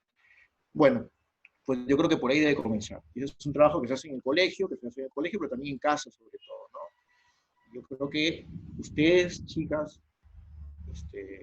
yo creo que ustedes son conscientes de eso, estoy seguro que lo están ya viviendo de alguna manera en sus propias casas, en sus propias familias, en su colegio, con sus amistades, y bueno, el mundo debe cambiar para bien. En este aspecto yo creo que hay que empoderar mucho, ¿no? A la mujer hoy en día, porque yo creo que ahí hay mucho de ese factor que termina en lo que vemos. Parece mentira, ¿no? Pero ahí comienza muchas veces, ¿no? Después vienen los maltratos psicológicos, agresiones, y lamentablemente en algunos casos, cuando ya hay problemas mayores, incluso de conducta, y a veces ni siquiera porque los tipos sean unos asesinos seriales, sino porque pasa algo y bueno, lamentablemente deriva en esta situación. Pero bueno, es necesario acá reflexionar también sobre la necesidad de la justicia para estos casos. Yo creo que esa historia sobre los padres buscando justicia, creo que revela justamente eso, ¿no? Cómo todavía ellos no alcanzan justicia, a pesar de la crueldad con que fueron asesinadas sus hijas. Y en el otro caso también, la reflexión es en el tema familiar, ¿no? Cómo honrarás, en el caso de la crónica, honrarás a tu madre, cómo los delitos que pueden cometer los adultos no terminan ahí. O sea, los delitos que cometen los adultos no terminan ahí. Los hijos los heredan prácticamente. Esa maldición prácticamente la heredan los hijos, ¿no? Que tienen, que en este caso, como el caso de este pequeño, nacer en la prisión con una vida distinta a cualquier chico de su edad. Y es un lastre que lamentablemente lo acompañará cuando crezca, ¿no? Y en su vida futura. Ojalá se olvide de esto porque este niño es real. Este niño no ha sido inventado por un cuentista. Este niño existe, ya está creciendo. Ojalá que los años que vienen sean lo suficientemente buenos para él como para que eso quede atrás. Pero es difícil, eso nos marca siempre, ¿no? La niñez nos marca siempre. Yo creo que ese niño en algún momento se va a acordar o se sigue acordando lo que vivió en la prisión, ¿no? Y es una historia muy conmovedora y eso nos debe llevar a la reflexión de cómo nuestros actos de adultos tienen también una influencia grande sobre lo que van a ser nuestros hijos, ¿no? Sin duda.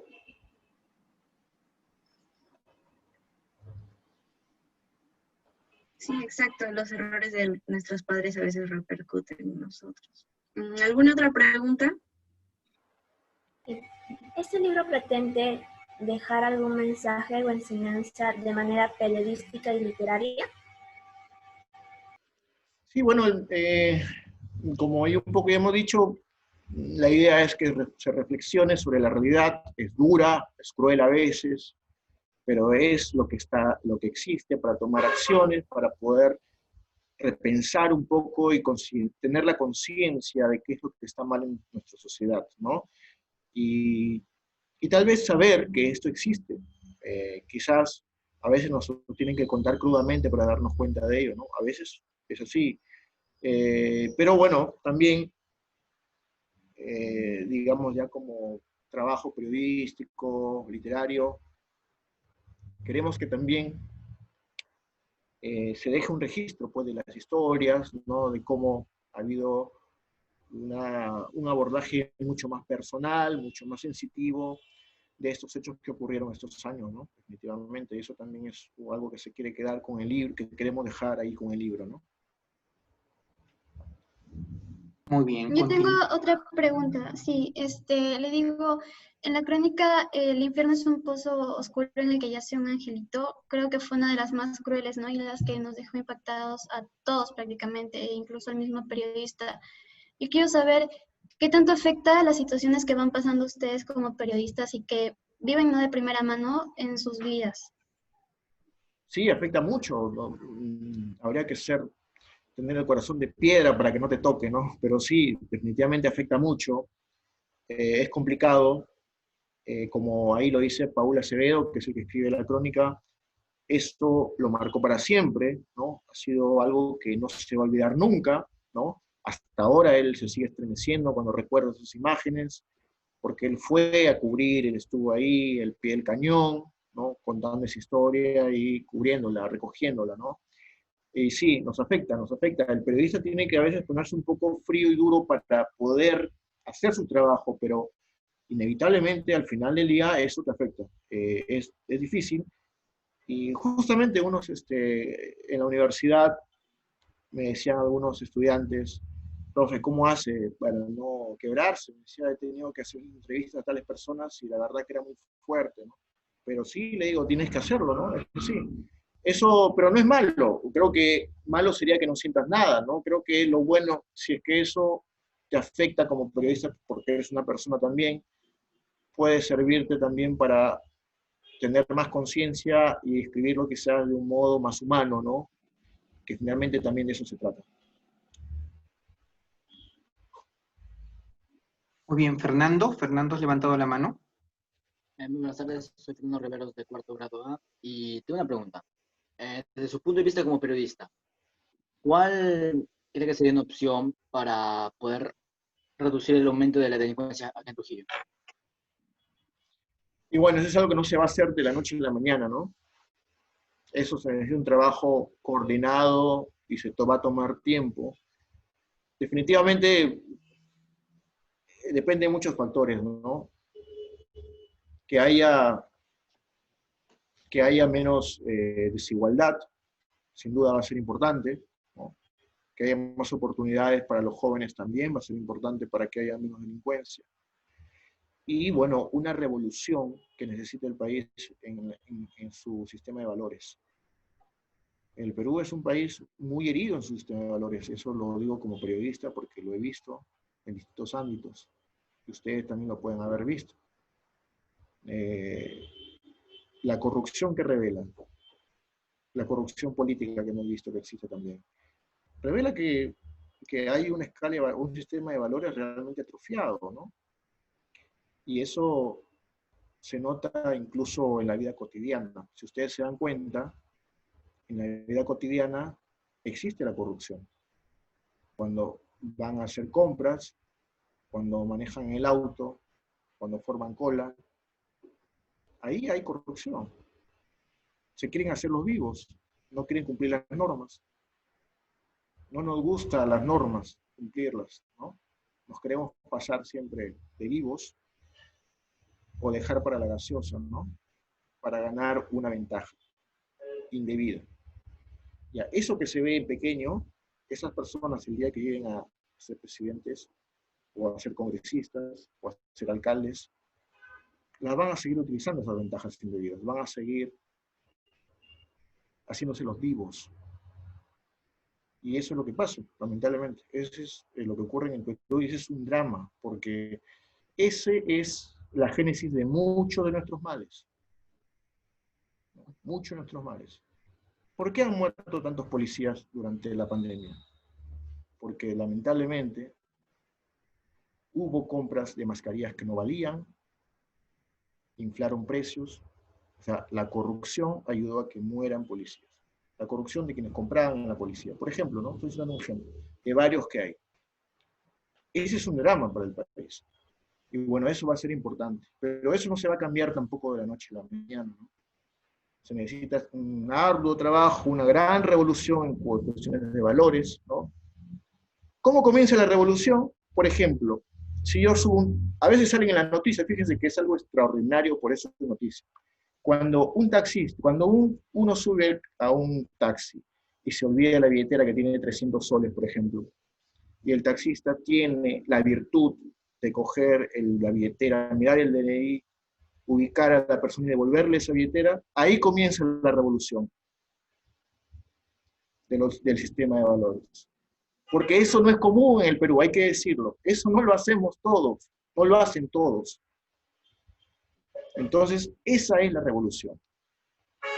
Así se va a comenzar a trabajar, a cambiar la situación. Cuando eso no sea la excepción y sea la generalidad, este va a ser un país distinto. Por ahora no. Yo he perdido 2 veces celulares, 3 veces en los taxis. ¿Por qué? Porque a veces por el trabajo. Salía de la universidad apurado y estaba hablando por teléfono, me mandaban el WhatsApp, estaba con 2 teléfonos y en una que bajaba, estaba hablando, pagaba el taxi, me bajaba y se me quedaba el teléfono. 2 veces llamé, me contestaron y me colgaron. No me lo devolvieron más. Le decía, por favor, es por mi trabajo urgente. Si quiere yo le pago algo por el teléfono, pero devuélvamelo. Me colgaron. No fue ni siquiera el taxista, porque era la voz de una mujer la que me contestó. Es decir, una pasajera. Una pasajera común y corriente subió, vio el teléfono, vio a un hombre desesperado que le llamaba para que le devuelva el teléfono por motivo de trabajo, pero no, prefirió apagarlo, agarrarse, robarlo, ¿no? Una persona común y corriente, no un delincuente o un corrupto o presidente o alcalde, no, una persona como cualquiera de nosotros, que sube un taxi. Ya, eso es lo normal en el país, desgraciadamente es eso. Y creo que cuando empecemos a cambiar eso, vamos a solucionar muchos problemas, entre ellos el crimen y la inseguridad. Porque también hay criminales, porque hay jueces corruptos, policías corruptos, hay un INPE corrupto, también por eso.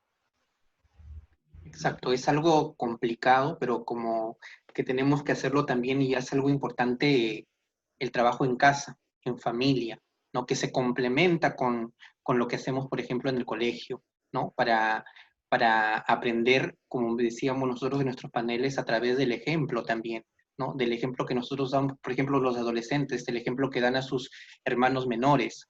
Porque a veces de pequeñas cositas, como comentábamos, creo, en uno de los paneles, me encontré 2 soles en la casa y, y la tomo porque parece que es de nadie, y entonces ya desde ahí estamos como que alimentando esos malos actos que después vienen a futuro y que se van complicando y se convierten en delitos. O también, como a veces nosotros, ¿no? Que encontramos o una billetera o encontramos algo, muchas veces, como usted dice, la guardamos o no decimos por si acaso de quién es esto, o como también ocurre, ¿no? Como pasa, a veces ha pasado en el aula o en el colegio, que encontramos, vamos al aula, decimos de quién es esto, y más de uno levanta la mano y dice, no, esto es mío, y ya no se sabe de quién es, ¿no? Suelen pasar, esas cosas suelen pasar y esos son como que, de alguna forma, el inicio de esto, ¿no?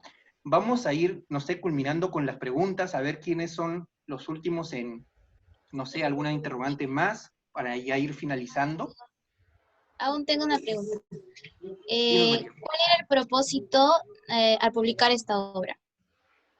Bueno, sí, el propósito era dejar un registro de lo que ha ocurrido estos años en el ámbito del crimen, de la inseguridad en Trujillo, porque nos ha marcado a todos. Todos hemos tenido de alguna manera contacto con este tipo de hechos de inseguridad. Alguien nos ha asaltado, hemos visto a algún vecino o no muy lejano que ha muerto, víctima de algún acto criminal. Y bueno, ha habido, lamentablemente, son cosas que todo el tiempo se ven en las noticias, pero que quizás no hay el detrás de la noticia, ¿no? Esa búsqueda más personal, más profunda, contar a aquellos que no salen en el titular del periódico, que va más allá. Ese es el objetivo, ¿no? Y dejar un registro de eso en un libro, además de permitir que los periodistas también cuenten historias más profundas, más elaboradas, de una manera más personal y humana. exacto. ¿Alguna pregunta? Sí, otra pregunta. ¿Qué libros nos recomendaría a nosotros, a jóvenes, adolescentes, estudiantes, y qué autores regionales de La Libertad o del Perú no deberíamos perder de vista? Bueno, a ver, les recomendaría mis libros favoritos, pero a ver, para ustedes, creo que, bueno, yo he sido muy lector de Vargas Llosa, me gusta mucho Vargas Llosa, yo creo que a Vargas Llosa les recomendaría porque en Vargas Llosa está mucho de la realidad peruana también, ¿no? Sus novelas son realistas, es decir, son ficción, pero tranquilamente están inspiradas en la realidad y uno los ve en la vida real, ¿no? A través de esos personajes. Yo creo que La ciudad y los perros, por ejemplo, es una buena novela para comenzar a leer a Vargas Llosa, ¿no? Los cachorros también, ¿no? Ya luego pueden pasar a sus novelas que son un poco más complicadas, más complejas, ¿no? Como, no sé, se me ocurre La guerra del fin del mundo o Conversación en la catedral, que es una de mis novelas favoritas. Luego, me parece que también es importante leer algunos clásicos, ¿no? Algunos clásicos de la literatura en general. No está de más decirles Gabriel García Márquez, por ejemplo, ¿no? Tiene muy buena literatura, es una literatura, una prosa muy fluida, que da gusto leer, muy musical, ¿no? Y además tienen buenas historias, ¿no? Como Cien años de soledad, que yo creo que a ustedes les gustaría. Quizás si no tienen mucho entrenamiento en la lectura, les va a costar un poquito, pero luego le van a agarrar el pulso y van a ver que es muy bueno. Y los libros de Ribeiro también, ¿no? Los cuentos de Ribeiro, yo creo que los cuentos de Julio Ramón Ribeiro parecieran haber sido hechos para lectores de estas épocas, ¿no? ¿Por qué? Porque son relatos breves, concisos, muy precisos, sin exagerar, van muy directo a la trama, ¿no? Y parecen relatos que alguien lo pudo haber publicado en un blog, de verdad. Es muy, me parece que la literatura, los cuentos de Ribeiro son muy propios para estas épocas. Ustedes pueden leer un cuento o dos, guardarlo y volver a leer después, y yo les aconsejo mucho los cuentos de Julio Ramón Ribeiro, que lo pueden encontrar, yo sé de paso, en portales, en Google, ¿no? Si es que no tienen el libro aún, para comenzar tal vez denle una ojeada, búscalo en Google a Julio Ramón Ribeiro, cuentos, y van a encontrar cuentos preciosos, muy buenos, que les van a entretener, porque también son realistas, pero son urbanos de la ciudad, ¿no? Y creo que tienen mucha vigencia aún, ustedes van a ver la realidad que les rodea ahí, en los cuentos de Ribeiro. Y yo les recomendaría mucho a Ribeiro, sin duda, ¿no? Luego, bueno, a mí me gusta mucho la literatura de los argentinos como Cortázar o Borges también, que tienen cuentos muy buenos. Cortázar tiene cuentos fantásticos incluso. Borges es un poco más difícil de leer, Jorge Luis Borges, pero también vale la pena leer. Y bueno, es un poco en general lo que le diría para empezar, ¿no? Para empezar a leer un poco de literatura.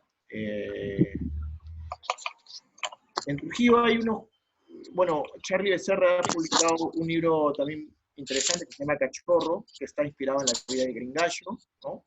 Pueden ubicar, está en venta por aquí, creo que Infralectura también lo está vendiendo.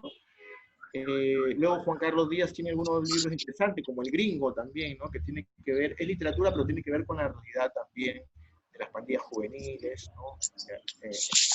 Trujillo, bueno, cosas así que podría también interesarles.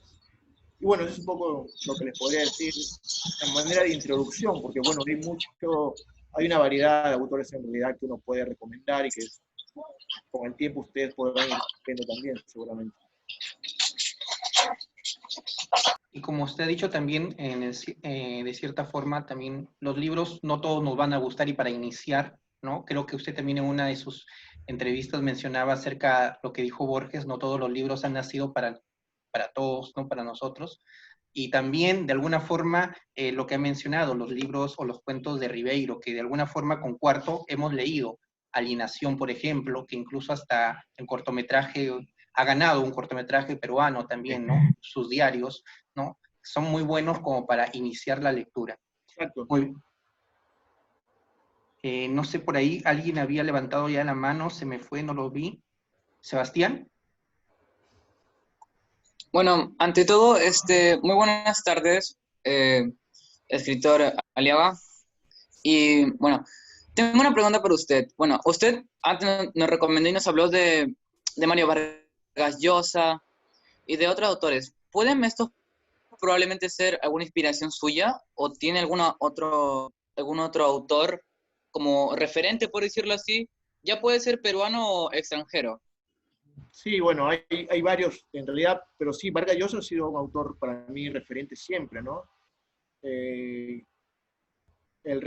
Yo leo a Vargas Llosa y yo he leído a Vargas Llosa y entendí al Perú mejor que 100.000 reportajes, ¿no? De verdad, estaba ahí el Perú retratado de una manera muy, muy magistral a través de personajes de ficción, ¿no? Y además me gusta también cómo narra. Vargas Llosa tiene una técnica que a veces se te va, tienes que concentrarte bien, porque te narra la historia de distintos planos, tiempos, ¿no? Estás en el presente y te vas al futuro, y es una cosa maravillosa que a mí me gusta mucho. Tiene mucha virtud, es muy virtuoso para eso Vargas Llosa, pero bueno, él lo ha hecho, dice, lo confiesa, más que por talento, por ejercicio, ¿no? Le ha costado sudor, es decir, es una persona muy disciplinada, que creo que por ese lado es encomiable, ¿no? Es muy ejemplar eso.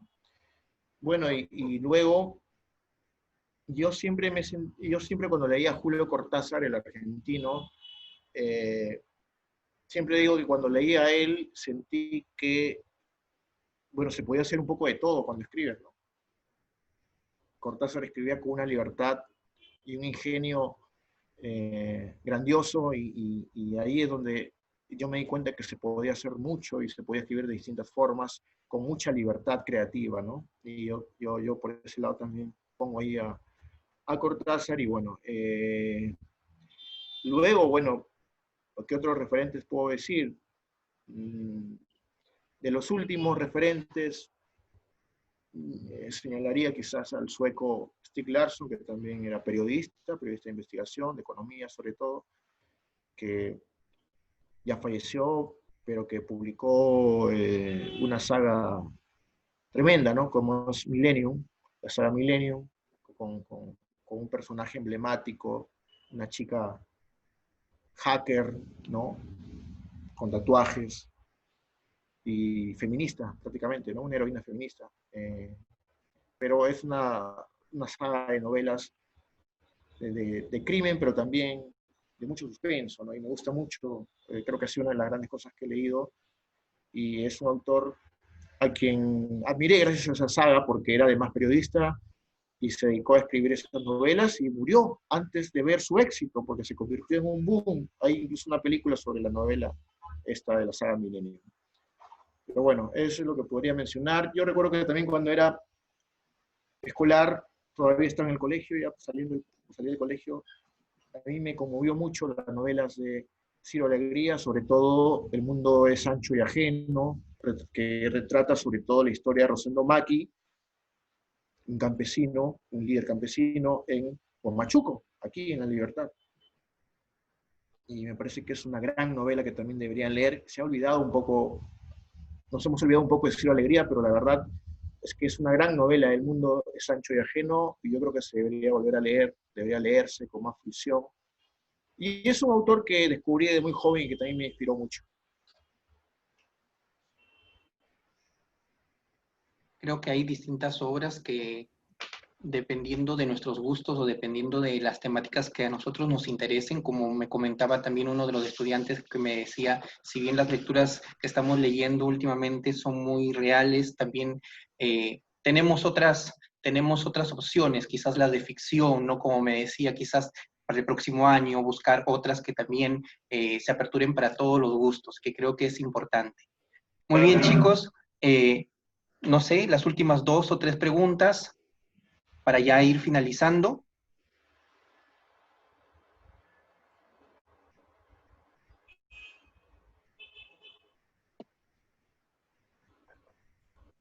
Bueno, soy yo otra vez, Carlos, y mi otra pregunta es, los autores liberteños no son muy conocidos, ni tampoco muy leídos, y si no fuera por este curso, tampoco nosotros hubiéramos llegado a conocerlo a usted.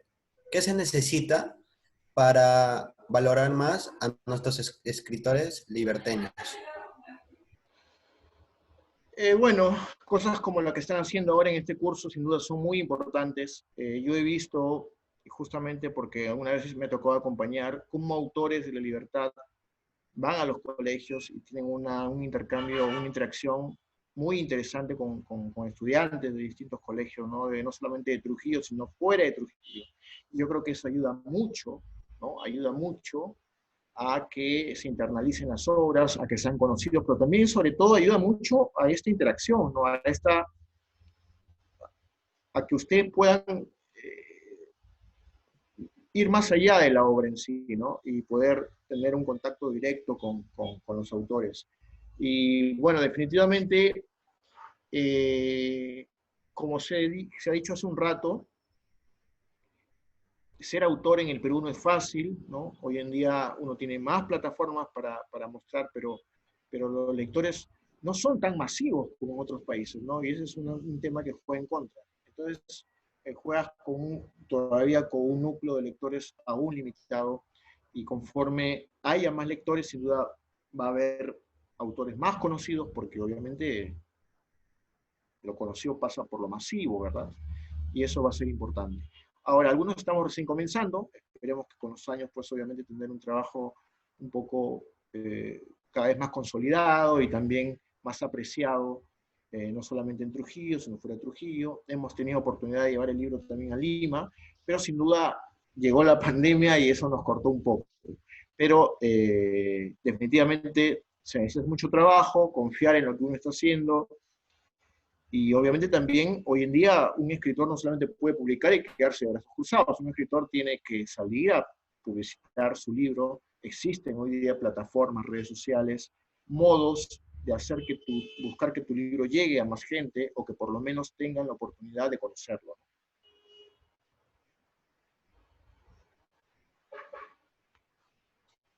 Muy bien. Bueno, creo que ya no hay más preguntas. Ahora sí vamos a finalizar. Primero agradeciendo, solamente tenemos creo que dos preguntitas más de parte de Kiara y de Rosita.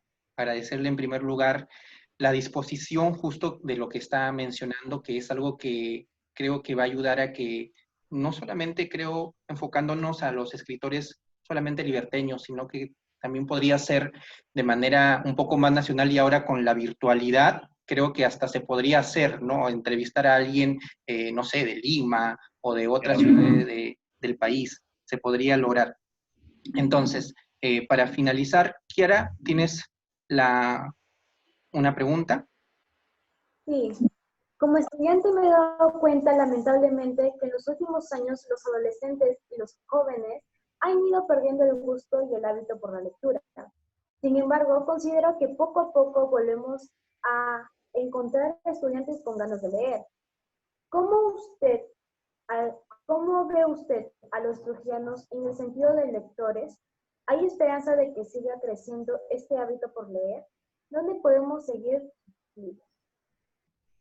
Sí, a ver, siempre hay esperanza, ¿no? Y además yo veo que hay posibilidades también reales, gracias justamente a que existen las plataformas hoy en día que antes no teníamos, y ustedes se pueden enterar de cosas que quizás antes no se enteraban porque tenían que ir a buscarlo, ¿no? Ahora les llega. Y creo que eso ayuda mucho, ayuda. Pero las mismas plataformas, la misma dinámica de estas plataformas también juegan en contra. ¿Por qué? Porque yo me he dado cuenta de algo que me ocurre a mí y que a ustedes les debe ocurrir con mayor intensidad. La interacción actual que tenemos, el dinamismo de las redes sociales que tenemos hoy en día, nos hace saltar de ventana en ventana cada rato, y eso es malo para el hábito de la lectura. ¿Por qué? Porque el hábito de la lectura precisa de concentración. Y entonces este hábito de estar en ese dinamismo de redes sociales atenta contra eso porque no estamos concentrados, ¿no? Es difícil mantener la concentración por 10 minutos, eso ya se ha demostrado en la vida actual. Entonces eso atenta contra la lectura, porque si tú no puedes estar concentrado mucho tiempo, pues no vas a avanzar tu lectura, ¿verdad? No vas a poder leer, no vas a poder comprender lo que estás leyendo. Eso es lo malo de la interacción que tenemos en las redes sociales, que nos tienen todo el tiempo distraídos, nos sacan de la concentración cada rato, y yo lo he experimentado. ¿Por qué? Porque aún hoy en día me ocurre, me pongo a leer un libro, y cuando pasa una página, a los minutos, ya quiero mirar el teléfono, o me distraigo, pienso en otra cosa. Lo que no me ocurría hace años, cuando era más joven y no existían redes sociales. Porque las redes sociales habitúan a tu cerebro a eso, ¿no? A estar de un lado a otro, atento, a estar mirando esto, una pantalla, un video, y a la vez contestar un mensaje de WhatsApp, a la vez comentar un estado, en fin, o subir una historia. Esa dinámica atenta contra la concentración. Pero a la vez, las redes sociales son una ventana para que los chicos se enteren y tal vez les entre el gusto por buscar un libro, o se enteran pues de que hay ciertos libros sobre ciertas temáticas que les interesan, ¿no? Porque sí, hay que buscar libros que nos interesen también para empezar a leer. De modo que existe la posibilidad de que sí, el hábito se mantenga, se consolide, pero también hay esa amenaza. Y ya para finalizar, ¿qué mensaje nos puede dar a nosotros, estudiantes de Cristo Rey, o a jóvenes de hoy en día que tal vez quieren seguir la profesión de ser periodistas o ser futuros escritores? ¿Cuál es su mensaje para ellos? Sí, bueno, hay que empezar, hay que seguir leyendo, hay que leer, hay que empezar por las cosas que nos gustan leer, hacerlo, no importa qué tema sea, pero que nos guste leer, háganlo. Disfruten la lectura primero, hay que disfrutar la lectura, porque si la disfrutamos, la vamos a internalizar mejor, y sin duda vamos a... cuando algo, digamos, entra a nosotros con gusto, pues lo vamos a repetir, ¿no? Seguramente, ¿no? Si lo hacemos a la fuerza, por obligación, va a ser más complicado que eso se habitúe a nosotros. Es verdad que a veces hay que hacerlo por obligación también para poder descubrir tal vez algo que no sabíamos. Quizás si no nos obligaron a hacer algo, no descubrimos que nos gustó, ¿no? Qué sé yo. Pero bueno, estoy hablando pues en estos casos académicos, pero de todas maneras, paralelamente a ello, busquemos leer algo que nos agrade, que nos guste, que nos motive.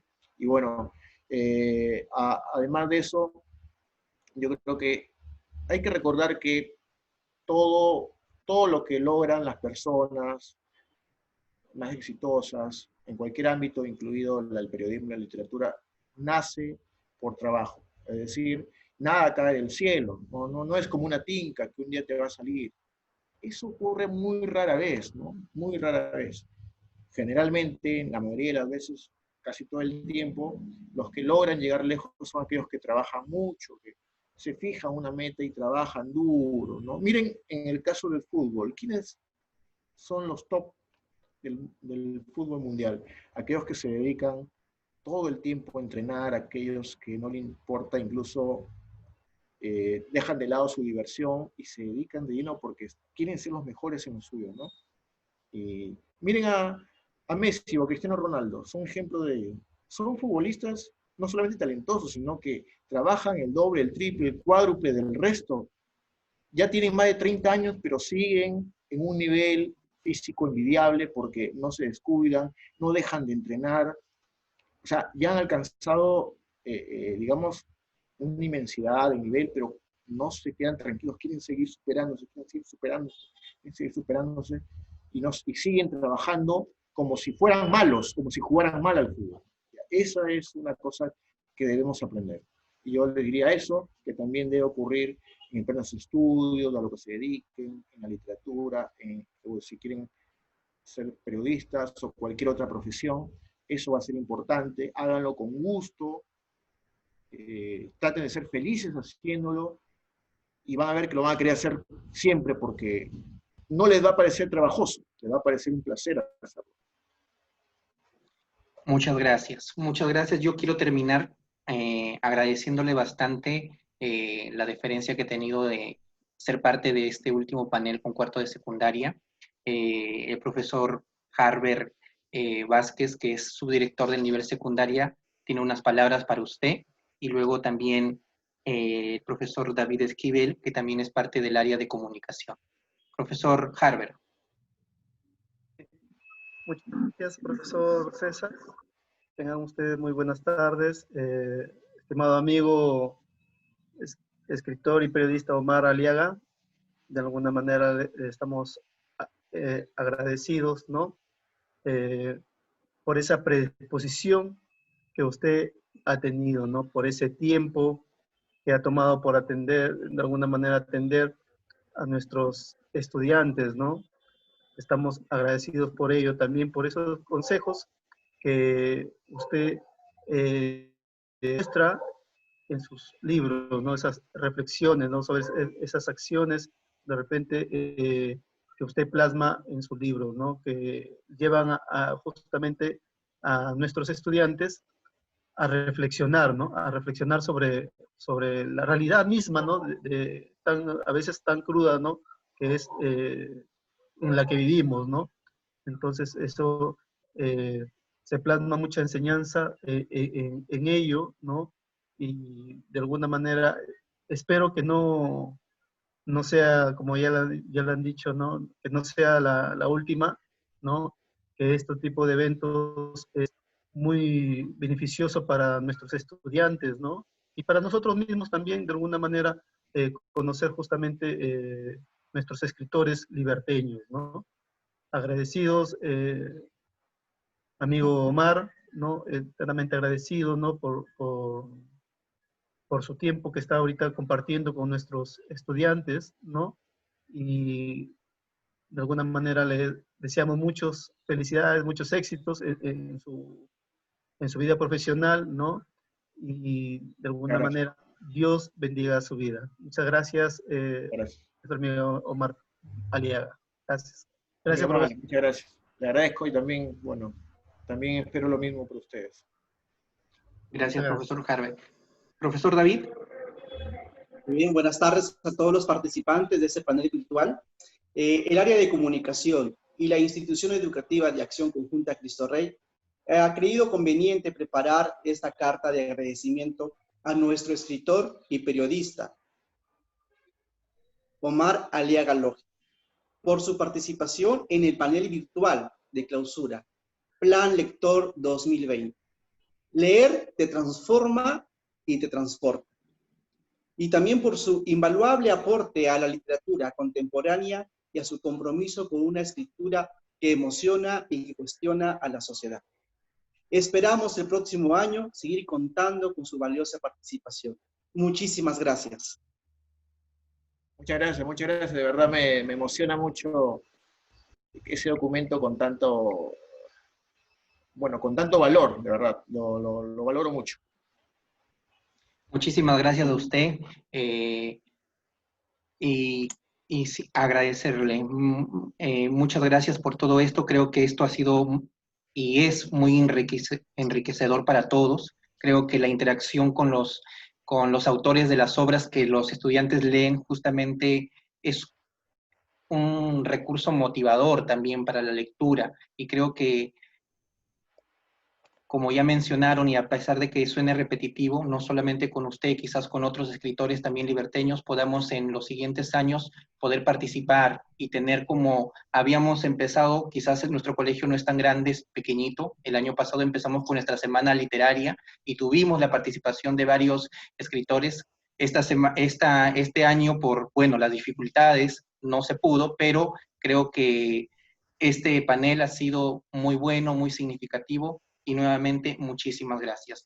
Gracias también a los participantes, gracias a los estudiantes por las preguntas, por el interés, a las profesoras, a las tutoras de cuarto A y de cuarto B que también han estado presentes por aquí y a los profesores que también nos han acompañado. Muchísimas gracias a todos. Muchas gracias. Muchas gracias a ustedes, de verdad. Ha sido un gusto estar con ustedes.